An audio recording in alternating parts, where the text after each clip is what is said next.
Good evening అండి. నేను మీ ఫక్రుద్దీన్ మాట్లాడుతున్నా.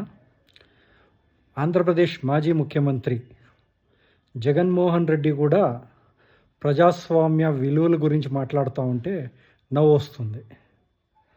తెలుగుదేశం పార్టీ ఆఫీస్ మీద నీ అభిమానులు దాడి చేసినప్పుడు నీ అభిమానులకు బీపీ వచ్చింది అని చెప్పి నువ్వు ప్రెస్ మీట్ పెట్టావు. అంటే నీ అభిమానులకు మాత్రమే బీపీ వస్తుందా? తెలుగుదేశం పార్టీ అభిమానులకి, నందమూరి బాలకృష్ణ గారి అభిమానులకి బీపీ రాదా? ఏమనుకుంటున్నావు? నీకేమైనా సిగ్గు, శరం, లజ్జ ఉందా? అంటే నీకు ఒక న్యాయం, వాళ్ళకు ఒక న్యాయమా?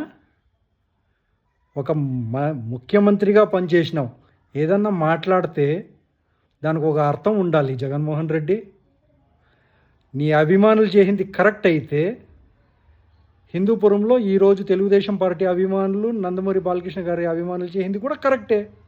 నీ అభిమానులకు బీపీ వచ్చింది అంటే వాళ్ళకి బీపీ వచ్చింది, ఇందులో తప్పేముంది?